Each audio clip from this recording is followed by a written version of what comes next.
दोस्तों, हाल ही में ही अमेरिका की तरफ से निखिल गुप्ता को अरेस्ट कर लिया गया है और इनके ऊपर अमेरिका ने ये आरोप लगाया है कि ये अमेरिका के अंदर गुरु पतवंत सिंह पन्नू को लगातार मारने की कोशिश कर रहे थे। और अमेरिका का ये भी कहना है कि हमने निखिल गुप्ता के इस प्लान को फेल कर दिया है। और इस वीडियो में हम यही जानेंगे कि अमेरिका की तरफ से क्या क्या आरोप निखिल गुप्ता के ऊपर लगाए गए हैं। साथ में हम ये भी जानेंगे कि अमेरिका के पास ऐसा क्या सबूत है जिससे ये साबित होता है कि निखिल गुप्ता गुरु पतवंत सिंह पन्नू को मारने की कोशिश कर रहे थे।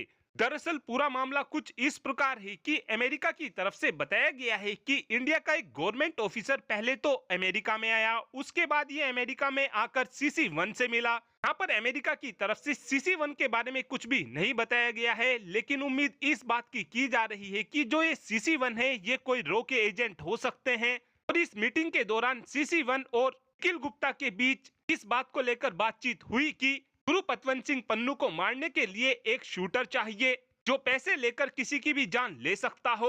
और इस बात की भनक कहीं ना कहीं अमेरिका की पुलिस को लग चुकी थी, जिसके बाद FBI ने एक नकली शूटर बनाकर निखिल गुप्ता से मिलवाया और फिर इस शूटर ने सारी की सारी बात जाकर FBI के सामने बता दी। और इस किलिंग के लिए निखिल गुप्ता की तरफ से इस शूटर को $1 लाख दिए जाने थे। और साथ में अमेरिका की तरफ से यह भी आरोप लगाया गया है कि जो निज्जर की किलिंग हुई थी उसमें भी निखिल गुप्ता का हाथ था, क्योंकि इनके पास निज्जर की किलिंग के कुछ फोटोग्राफ मिले हैं। ये सारे के सारे आरोप अमेरिका की तरफ से निखिल गुप्ता के ऊपर लगाए गए हैं। और इस समय निखिल गुप्ता के ऊपर मर्डर फॉर हायरिंग का केस लगाया गया है और इस केस में 10 साल तक की अमेरिका के अंदर सजा सुनाई जा सकती है। और जैसे ही ये सारी जानकारी भारत को मिली तो उसके बाद तुरंत ही एक पैनल को बना दिया गया है जो इस पूरे केस की जांच पड़ताल करेगा।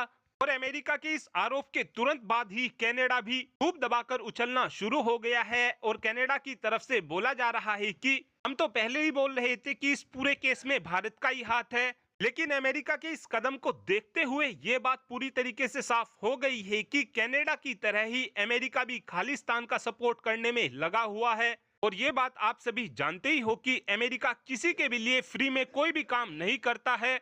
इनको आज चाइना का मुकाबला करने के लिए भारत की जरूरत है, तो इनको अब भारत की याद आ रही है।